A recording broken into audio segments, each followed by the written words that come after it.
We've discussed the need to have an instant recording method for when we begin the writing process, but we should expand that to include a system for when we are not in a familiar place. We might be out somewhere and we see something written, maybe on a sign, on a t-shirt, on the side of a bus. We might hear something that someone near us is saying, or that somebody says directly to us.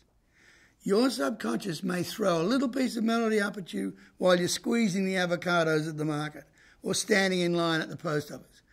That almost never happens to me. Somehow I still need to play the piano in order to come up with a melody.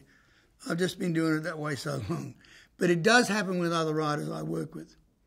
Obviously, our cell phone is the easiest way. You can speak into the recording app that's on most phones these days, or you can quickly jot it down in a memo app, or carry a little notebook with you. When I write lyrics, I have to use a pad and a pen. That's sort of the old-fashioned analogue part of me still hanging in. But here's the training, learning your craft part of this. You need to develop writer awareness. You are mostly surrounded by activity, even if it's just on the TV. And much of that activity can yield song ideas. So listen to what people are saying. Watch what they do. Read written words with an eye out for a great catchy phrase that might become a title. Now this takes some practice and stealth if you're eavesdropping.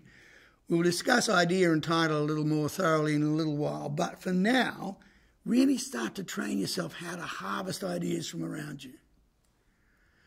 Most pro writers have an ideas book. I save everything. Then if I feel my little pang, I may take out one of my ideas books and thumb through it. All I need is for one idea to appeal to me and to give me a place to start, and I'm off. Practice your writing skills often. Like all skills, they need to be used. You don't have to write a whole song every time you try. You can practice writing a melody over a set of chord changes without having to use words. And you can practice writing lyrics without having to fit them into a melody. Just have a go for the fun of it. Make sure and get yourself a good rhyming dictionary and a thesaurus. Here's an exercise. Pick a word, try to rhyme it as many times as you can, and then look up the rhyming dictionary and see how many you missed. You can do this anywhere, and you'll absolutely improve with practice. A thesaurus is great for finding different ways of saying the same old thing. Most of our common songwriting themes have been overused for years, so finding a different way of stating the obvious is a step towards unique, as we discussed at the beginning. I often come up with a chord pattern and a feel, and if I can't seem to get any further, I record what I've got to my phone. I'll leave it and come back to it sometime later. Then I'll play various melody lines over that recording until I get one that suits it exactly. It will arrive when it's ready, and then I'm off and running. Somewhat related to that last thought is a trick that a very seasoned Nashville writer taught me once.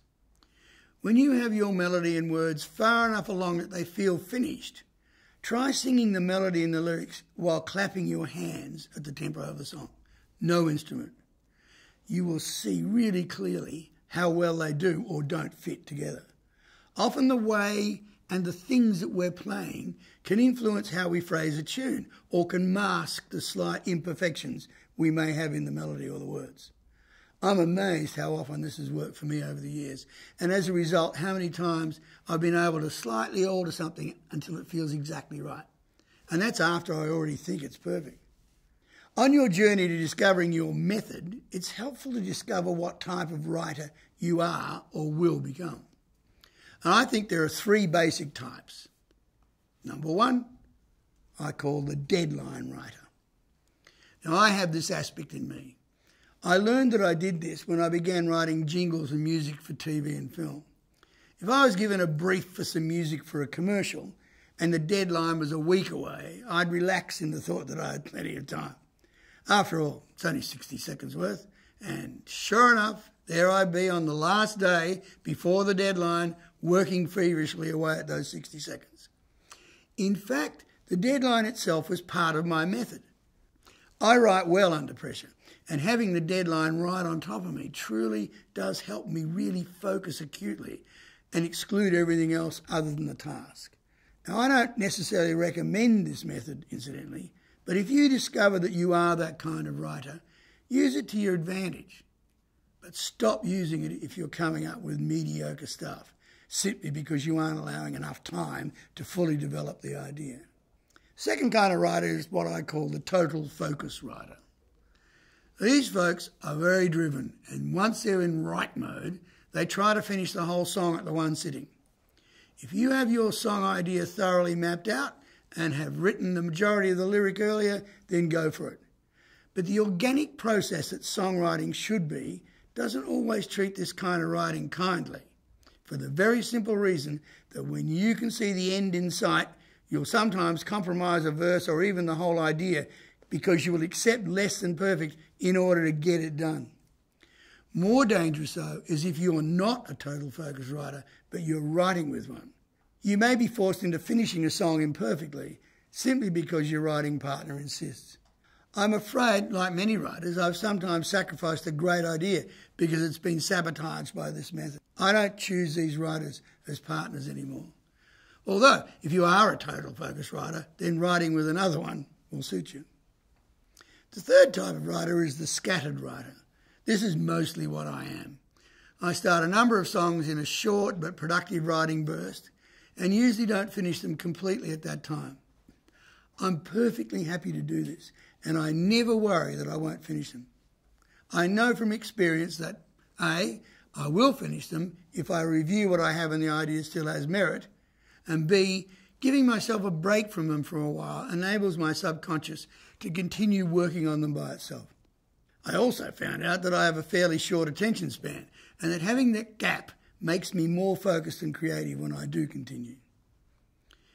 For me, writing like this also helps with what is known as writer's block. I remember the first time I had it, I panicked.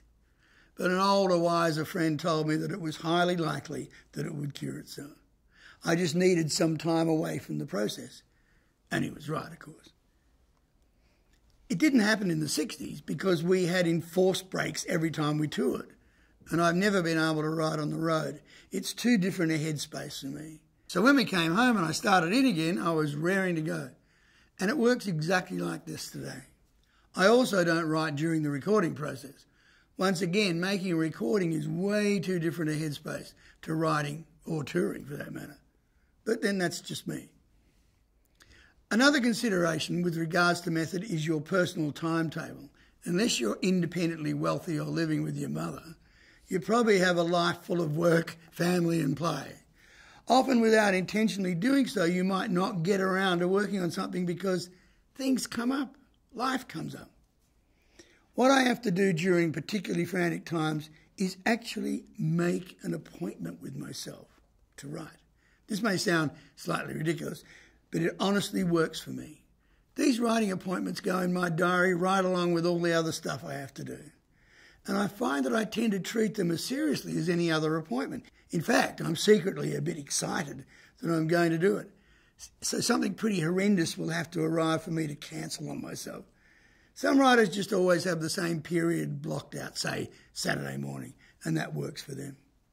So there are some ideas to get you started towards finding your own method.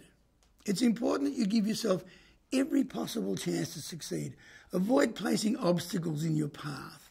A bad workplace, the wrong time of the day, trying to write when you don't have the pang or you simply don't have any ideas at all. And the biggest one is to relax and enjoy. It's one of the most pleasurable things we can do. It shouldn't be clouded by nerves, fear or worry. Now we can begin with the real show, the parts of the song, what they are and how we work with them. Let's start with the idea.